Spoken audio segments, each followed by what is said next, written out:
Je vais poser une question aux garçons. Est-ce qu'il y a un garçon dans cette salle qu'une fille a déjà barré parce qu'il n'avait pas assez d'argent? Si quelqu'un ne lève pas le doigt, il ment. Tout simplement. Tout simplement. Soit, non, comment ils ne sont pas levés? Soit il ment, soit elle a été polie. Il y a les deux cas de figure. Donc, soit il ment, soit vraiment elle lui a dit, tu es trop bien pour moi. Le problème, ce n'est pas toi, c'est moi. Elle allait vers quelqu'un qui a plus d'argent. Alors que toi, tu es chaud tous les jours, tu scies tes chaussures, tu nettoies, tu dis que tu es le gars, tu es un gars 3.0, on s'en fout. On veut l'argent. Tu dis que tu es chaud, ça fait quoi? On est tous d'accord. Qu'on a été chaud à un moment, mais on t'a dit non parce que tu n'as pas d'argent. Alors que tu es chaud. Voilà. Ah, c'est un premier cas de figure. Deuxième cas de figure. Est-ce que vous avez déjà perdu un membre de votre famille parce qu'il n'y avait pas assez d'argent? C'est-à-dire que s'il y avait eu plus d'argent, on l'aurait sauvé. Qui a déjà eu ce genre de problème? Qu'est-ce qui s'est passé? Oui. Qui d'autre? Oui. Quel problème?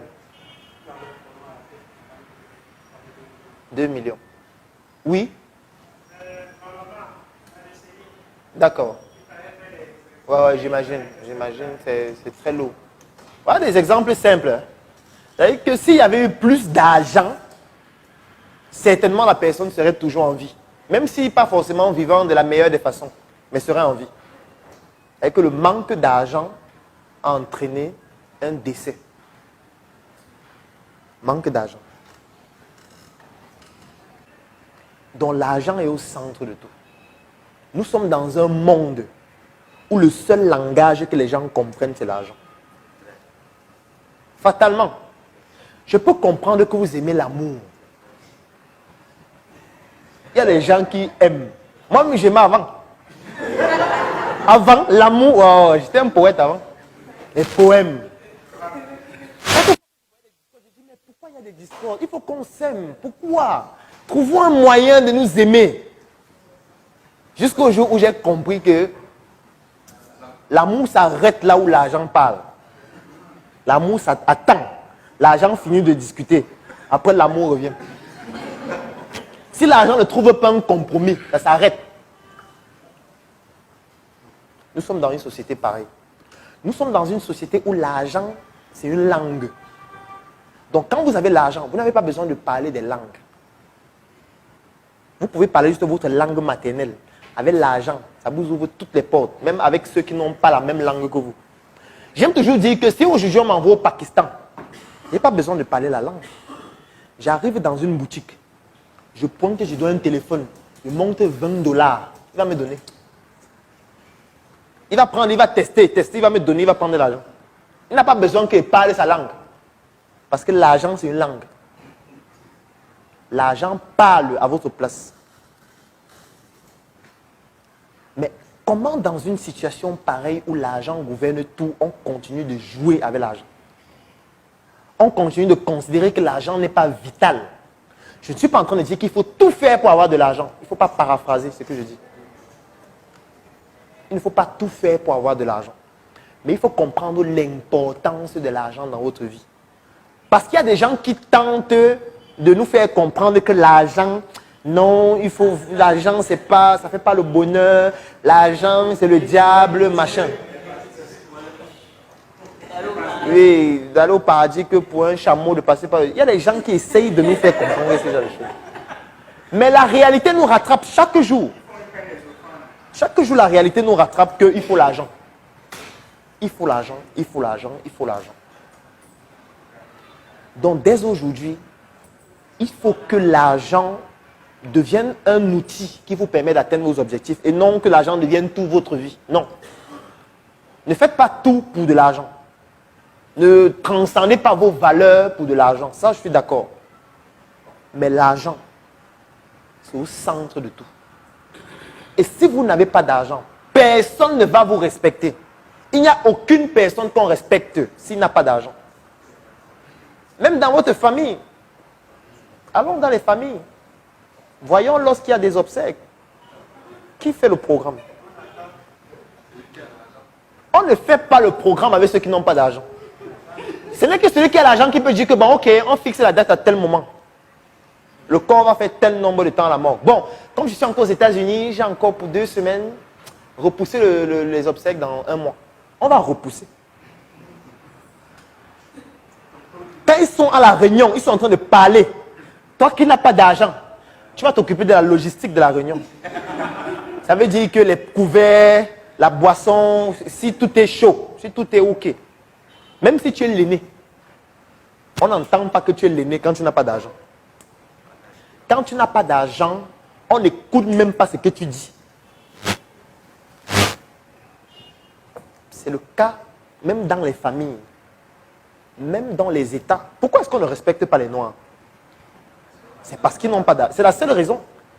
La preuve, c'est qu'ils n'ont pas été les seuls à être victimes de ça. Les Chinois ont aussi été victimes de ça. Avant, on appelait les Chinois les jaunes. Depuis que les Chinois ont l'argent, on ne parle plus des jaunes. Est-ce que vous savez qu'en Chine, il y a une loi qu'on a votée pour que le président se présente indéfiniment au pouvoir? En Chine, il y a une loi qui a été votée comme ça. On n'en parle jamais. On n'en parle pas. Xi Jinping a voté une loi pour se représenter indéfiniment au pouvoir. Il peut rester au pouvoir à vie. Personne ne parle de ça. Vous savez pourquoi? Parce qu'ils ont l'argent. Et si tu t'amuses, ils peuvent avoir une influence négative sur ton économie. Donc personne ne parle de leur politique n'importe comment. Parce que si vous vous amusez, ce n'est pas le Cameroun. Hein. Ils peuvent avoir une répression économique sur vous. C'est pour ça que les gens se taisent. Chacun dit, ah, c'est eux, non, c'est la Chine, non. Est-ce que vous savez qu'on met les musulmans en prison en Chine? Il y a un documentaire qui a été fait dessus, vous pouvez le voir sur YouTube. Quand un Chinois est musulman, on le met en prison. On dit que tu dois aller te repentir. On fouette tous les jours. On lui donne les livres de Mao, il doit lire au moins 9 par jour pour que son cerveau revienne à l'ordre. On dit que comment tu es musulman? Parce que je pense que vous savez que les Chinois, c'est un peuple non déiste, ils ne croient pas en Dieu. Donc quand on te voit Chinois musulman, on dit, mais qu'est-ce qui t'est arrivé? Tu as bu la drogue, on va remettre le cerveau à neuf. Si on tente de faire ça ici au Cameroun, les droits de l'homme, il y aura les documentaires tous les jours pour dire que mais ça c'est la dictature. Mais en Chine, personne ne parle. Il n'y a que des petits journalistes, reporters indépendants qui font des petits documentaires qu'on ne voit même jamais à la télé. C'est peut-être sur YouTube seulement. Mais aucun État ne se prononce. Chacun reste calme. Hey, attention.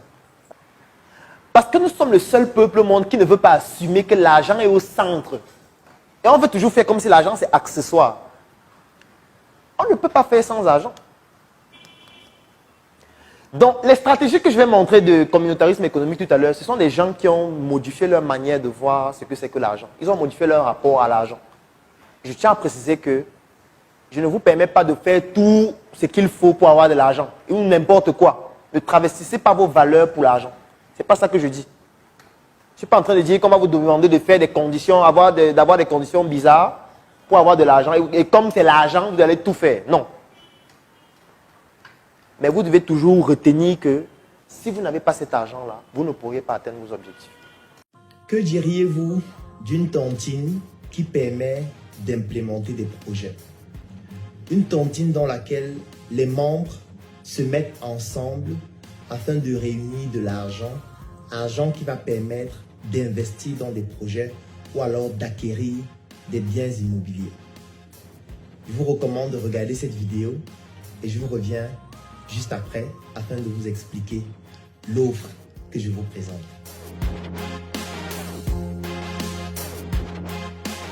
Aujourd'hui, nous allons parler de la tontine, mais pas de la tontine de manière globale. De façon spécifique, je vais vous expliquer un mécanisme de tontine qu'on appelle la tontine immobilière.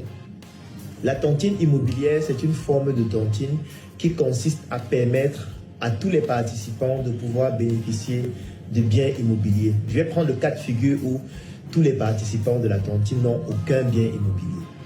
Comment est-ce que ça fonctionne? Nous sommes par exemple 10 et nous souhaitons débuter une tontine immobilière avec pour objectif au terme de pouvoir bénéficier chacun d'un bien immobilier. Et chacun de nous n'a aucun bien immobilier. Ce qu'il faut faire dans ce cas de figure, c'est de pouvoir définir dans un premier temps les objectifs à atteindre. On ne fait pas de tontine sans objectif à atteindre. On ne fait pas la tontine pour aménager sa maison. On ne fait pas la tontine pour acheter de nouveaux vêtements. Ce n'est pas pertinent et ce n'est pas propice de pouvoir se mettre ensemble pour atteindre des objectifs qui n'ont pas une pertinence élevée, je vais le dire comme ça. Donc dans ce cas de figure, on va se dire, il faudrait qu'à la fin de la tontine, chacun de nous puisse avoir par exemple sa maison avec son titre foncier de son terrain. Donc on va fragmenter l'atteinte de cet objectif individuel de chacun avec des étapes à franchir. Ça veut dire, dans un premier temps, il faudrait que chacun puisse avoir un terrain ou plutôt un lopin de terre titré. Dans un second temps, il faudrait que chacun puisse avoir le plan de sa maison. Et maintenant, on va fragmenter la construction de la maison en étapes. Ça peut être par exemple dans un premier temps le terrassement, ensuite il y aura par exemple les fondations, ensuite il y aura par exemple le gros œuvre, ensuite il y aura par exemple les finitions, etc. Donc avec les ingénieurs, on va donc définir quel est le plan, étape par étape, qui permet d'aller de l'acquisition du terrain jusqu'à la maison. Alors on va donc se mettre ensemble, par exemple 10 personnes, et on va essayer de définir quel est le budget pour pouvoir réaliser un projet pareil. Et pour pouvoir réduire les coûts, on va éviter que chacun n'achète sa maison ou alors n'achète son terrain n'importe où. On va choisir un endroit où chacun aura son terrain et acheter un espace pour tout le monde.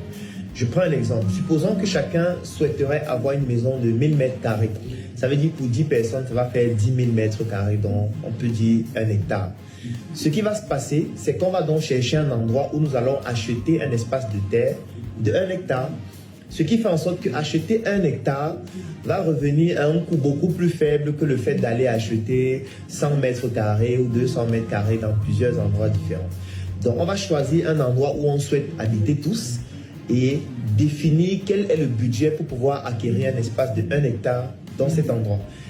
Si par exemple ça coûte, je prends un exemple, 50 millions pour avoir les 1 hectare, on va se dire dans le budget, il faut 50 millions pour obtenir le terrain avec toutes les procédures, toutes les dépenses qu'il faut pour que les 1 hectare soient titrés. Si on définit que ça va coûter 50 millions, on met donc dans le budget 50 millions, bien évidemment en donnant tous les détails en ce qui concerne la procédure, le terrain et tout ce que cela comporte. Ça, c'est la première étape. Maintenant, dès qu'on a fini d'obtenir le terrain d'1 hectare, bien évidemment, il va falloir faire un morcellement pour que chacun puisse avoir un titre foncier à son nom sur les 1 hectare. Donc, on va faire un morcellement de 1000 mètres carrés pour chacune des personnes. Et ça entre toujours dans les frais de la procédure dont j'ai donné le montant estimatif de 50 millions. Et bien évidemment, ça va dépendre de l'endroit où le terrain se trouve. Ça pourra être un montant beaucoup plus faible ou beaucoup plus élevé. Donc ça, c'est la première étape. Donc on fait d'abord le budget. Dès qu'on a fixé l'objectif à atteindre général, qui est celui d'avoir une maison pour chacune des personnes qui fait partie de la tontine, on définit maintenant les différentes étapes pour atteindre cet objectif. Donc c'est ça qu'on appelle fragmenter l'objectif général en des objectifs spécifiques, comme le premier objectif spécifique, qui est celui d'obtenir une parcelle de terre qu'ensuite on va morceler afin que chacun puisse avoir son lopin de terre titré. Ça, c'est la première étape et on définit le budget. Deuxième étape, il va falloir par exemple faire un terrassement. Ça, on va définir combien est-ce que ça coûte. Maintenant, là, vont intervenir plusieurs catégories de personnes. Il y a par exemple des géomètres qui vont intervenir depuis la première étape même déjà. Il y a des architectes qui vont intervenir et qui vont concevoir les plans de maison de chacune des personnes. Et pour pouvoir avoir une certaine harmonie dans ce qu'on fait, on va faire en sorte que nos maisons aient un certain standard. Chacun ne va pas construire ce qu'il veut. Et l'architecte va donc faire des maisons standards dans cet espace d'1 hectare et chacun va juste donner les spécificités de sa maison, par exemple en termes de couleur, par exemple en termes de matériaux qu'on va utiliser au niveau des finitions, au niveau de la peinture, etc. Mais de manière standard, on va faire nos maisons de telle sorte que ce soit comme un tout petit quartier qu'on est en train de faire sur une superficie de 1 hectare. Donc l'architecte va concevoir les plans et va nous proposer donc la maquette en 3D de ce que nous allons faire. Maintenant, nous allons avoir une entreprise de construction qui va se charger de réaliser le travail qui a été proposé par le maître d'ouvrage et le maître d'œuvre globalement. Alors, ce qui va se passer donc, c'est quoi? C'est que tout ça être budgétisé, c'est-à-dire le travail de l'architecte on budgétise, le travail des ingénieurs on budgétise, et pour la construction des maisons, on va fragmenter ça en étapes. Ça veut dire, si la construction globale de toutes les maisons, ça coûte par exemple 200 millions, y compris avec le travail des architectes, des ingénieurs, etc., avec le délai, avec les 50 millions au départ, ça fait 250 millions. Maintenant, on va fragmenter ça en étapes. Même l'achat du terrain, le terrain ne s'achète pas en une journée. Ça veut dire qu'il y a des procédures. Et ces procédures ont un coût. Donc, on va fragmenter chacune des procédures en étapes, définir le coût, partant de l'achat du terrain jusqu'à la construction des maisons. Et dès qu'on aura fini de faire ça et qu'on va définir le budget total pour l'opération, l'étape suivante maintenant, elle est très simple. C'est-à-dire, on va définir le coût pour la tontine de chacun. Si nous sommes 10 et que par exemple le projet va s'étendre sur 3 ans ou 4 ans, on va prendre le budget global avec bien évidemment les imprévus et tout ce qui pourrait survenir. On va diviser ça par 3 ans ou on va diviser par 4 ans ou par 2 ans. Ça va dépendre de l'objectif que vous souhaitez atteindre et du délai que vous souhaitez fixer pour atteindre cet objectif. Et quand vous allez diviser ce montant, prenons un exemple. Supposons que ça fait 300 millions. Vous divisez 300 millions par 3 ans. Ça fait 100 millions par an. Si vous avez 100 millions par an et que vous vous dites que vous allez faire la tontine 10 mois par an, ça va faire que vous allez diviser donc les 100 millions par 10. Ça fait donc 10 millions. Ça veut dire que vous devez cotiser 10 millions par mois afin qu'au bout de 3 ans, vous puissiez avoir les 300 millions en prenant en considération que vous cotisez 10 mois par an pendant 3 ans. Alors, si on donne donc le montant de 10 millions par mois, ça veut dire que vous 10, vous devez cotiser combien? Quelque chose de simple, vous devez cotiser 1 million chacun. Et que si chacun donne 1 million par mois, ça fait 10 millions. Ça nous permet donc d'avoir le capital mensuel pour permettre à ce que dans les 3 ans, en prenant en considération 10 mois par an, on puisse chacun atteindre cet objectif. Alors, première condition, tout le monde qui participe à la tontine doit avoir une activité génératrice de revenus qui lui permette de pouvoir contribuer à hauteur de 1 million par mois. On ne va pas prendre quelqu'un qui cotise parce que c'est son père qui lui donne 1 million. On ne veut pas quelqu'un qui cotise avec des revenus qui ne sont pas générés par une activité qu'il a. Sinon, ça va biaiser la tontine et ça va pousser à des travers qui sont très dangereux et qui ne sont pas pertinents. Donc, première chose, ce sont les critères d'inclusion. Quels sont les critères d'inclusion pour permettre à quelqu'un d'accéder à une tontine de ce type-là? Le premier critère, bien évidemment, c'est une activité génératrice de revenus qui te permet de pouvoir cotiser 1 million de francs par mois. Autre chose, bien évidemment, il faudrait que tu puisses avoir un avaliste. Ça veut dire qu'il faut des personnes crédibles, des personnes fiables, qui permet à ce que, si à un moment donné, tu n'arrives pas à cotiser pour une raison diverse, ça peut être une contingence externe ou interne qui ne permettent pas à ce que tu puisses cotiser, il faudrait que quelqu'un d'autre qui t'avalise, qui a confiance en toi. Ça veut dire que le capital confiance qu'on t'accorde dépend aussi de la personne qui t'avalise, puisse le faire pour toi. Donc, il y a des critères d'inclusion qu'on définit pour permettre aux 10 personnes d'intégrer la tontine. Et ce qui va se passer donc, c'est que dès que vous entrez dans la tontine, vous cotisez 1 million par mois. Alors, on ne touche pas l'argent. Ça veut dire, lorsque vous cotisez, lorsque ça donne les 10 millions, il n'y a pas quelqu'un à qui on donne cet argent. Non. On ne touche pas l'argent dans les tontines immobilières. L'argent sera directement utilisé pour les différentes étapes des procédures qui vont permettre d'atteindre l'objectif général qu'on s'est fixé au début en atteignant les différents objectifs spécifiques qu'on a fragmentés sur le plan stratégique qu'on a défini à l'avance. Donc, il n'y a pas qu'à la fin du mois, dès qu'on finit de cotiser, on donne l'argent à quelqu'un, on dit que tu as bouffé. Non, on donne l'argent directement aux géomètres, on donne l'argent directement aux architectes, on donne l'argent directement aux entreprises qui se chargent d'implémenter tout ce que nous avons défini au préalable. Et maintenant, pour éviter que l'argent ne soit dépensé de manière inappropriée, l'entreprise donc qui va se charger de construire les maisons doit être notre entreprise, tout simplement, ou alors doit être une entreprise dans laquelle nous sommes actionnaires pour que l'argent tourne entre nous. Les architectes avec lesquels nous allons travailler, ça doit être nos architectes, ou alors ça doit être un cabinet d'architecture dans lequel nous sommes actionnaires, ou alors tout simplement on peut créer un cabinet d'architecture et recruter des architectes excellents qui vont travailler pour qu'en réalité même la construction de nos maisons soit en fait dans nos propres entreprises. Si on doit acheter du ciment, il faudrait qu'on effectue les achats de tout le matériel dans une quincaillerie dans laquelle nous sommes actionnaires, ou alors dans une quincaillerie qui appartient à un de nos membres, ou alors tout simplement dans une quincaillerie que nous allons créer et dans laquelle nous allons recruter des personnes qui vont travailler. En réalité, vous n'allez pas prendre 300 millions et dépenser ça chez des inconnus, non. Même pour la construction de votre maison, même pour l'achat du terrain et pour toutes les procédures, il faudrait que les dépenses tournent toujours entre vous. C'est ça l'objectif de la tontine. Ça veut dire qu'on se met ensemble pour pouvoir créer un levier. Vous comprenez ce que c'est que le levier en physique? C'est un outil qui vous permet de porter une charge beaucoup plus facilement par rapport au fait que vous n'auriez pas pu le faire vous-même. C'est un peu comme la brouette qui est un levier. Si vous ne pouvez pas porter une charge de 100 kg, en mettant dans une brouette, vous pouvez tirer facilement la charge de 100 kg. C'est ça qu'on appelle un levier. Et ça, vous ne pouvez pas le faire seul. Donc, quand vous vous mettez ensemble, c'est pour mettre ensemble vos moyens relationnels, vos moyens logistiques, vos moyens économiques, vos moyens de lobbying, afin de permettre à chacun d'atteindre un objectif qu'il n'aurait pas pu atteindre seul dans un délai aussi court. Donc, si vous respectez cette discipline pendant 1 an, 2 ans, 3 ans, la conclusion, c'est qu'à la fin des 3 ans, chacun se retrouve avec son bien immobilier, son titre foncier, sa maison de très belle qualité et surtout, lorsque vous allez évaluer le coût à la fin de revient de chacune des maisons de façon individuelle, vous allez vous rendre compte que ça vous revient beaucoup plus faible par rapport au fait que si vous étiez allé le faire vous-même.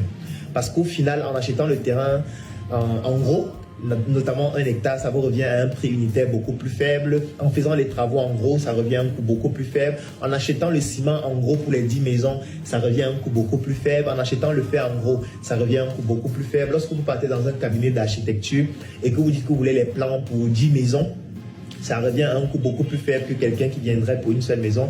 Donc c'est un peu comme si vous partez au marché et vous décidez d'acheter un cajot de tomates. Vous voyez qu'en achetant un cajot de tomates, si vous divisez maintenant ce cajot en tas de 1 kg de tomates, ça va revenir à un coût beaucoup plus faible que celui qui vient au marché acheter juste 1 kg de tomates seul, parce que lui, il achète en détail. Donc c'est plus cher, alors que la personne qui achète en gros dépense moins d'argent. Donc voilà un peu présenté de manière sommaire. Je n'ai pas voulu entrer dans trop de détails, ce qu'on appelle la tontine immobilière. En réalité, après avoir regardé cette vidéo, vous comprenez désormais ce qu'on appelle une tontine structurelle. Et je viens donc de mettre en place un groupe qui s'appelle le Claudel Numbissier Business Group, qui est un groupe de personnes qui ont de l'argent. Je préfère insister dessus. Ce n'est pas un groupe où on vient rechercher des financements. Ce n'est pas un groupe où on vient dire comment lancer un projet sans financement ou alors comment se lancer sans argent. Non. C'est un groupe de personnes qui ont de l'argent, mais qui souhaitent mettre cet argent ensemble dans une cagnotte avec d'autres personnes qui souhaiteraient acquérir des biens immobiliers, investir dans des projets et saisir des opportunités. Et c'est la raison pour laquelle nous avons donc décidé de créer le Claudel Numbissier Business Group. C'est un groupe dans lequel nous allons faire du partage d'expériences. Nous allons nous mettre ensemble afin de pouvoir faire des tontines structurelles que nous allons développer dans le domaine de l'immobilier et dans le domaine de l'entrepreneuriat globalement. Pour accéder à cette tontine, ça vous revient à 120 000 francs par an, c'est-à-dire l'équivalent de pratiquement 10 000 francs par mois. Et pour ceux qui sont à l'extérieur du Cameroun, ça vous revient à 25 € par mois et vous devez payer minimum 12 mois avant de pouvoir intégrer le groupe. Donc si ce groupe vous intéresse, si cette tontine structurelle vous intéresse, si vous souhaitez rejoindre un groupe de personnes qui ont de l'argent, qui souhaitent mettre cet argent afin de pouvoir réaliser des projets structurels sur le plan de la tontine et sur le plan de plusieurs autres opportunités, le Claudel Numbissier Business Group, il est fait pour vous. Donc, si vous êtes intéressé, cliquez dans le lien qui est dans la description de cette vidéo ou tout simplement contactez les numéros qui s'affichent et vous allez obtenir toutes les informations qui vont vous permettre de rejoindre le Claudel Numbissier Business Group. On se donne rendez-vous dans ce groupe où nous allons parler opportunités, où nous allons parler affaires, où nous allons parler investissement, où nous allons pratiquer de la tontine structurelle afin de pouvoir saisir les opportunités. À nous revoir dans le groupe des personnes qui pensent et qui mettent ensemble leurs moyens intellectuels, physiques, matériels et économiques pour contribuer de manière dynamique au développement économique de l'Afrique.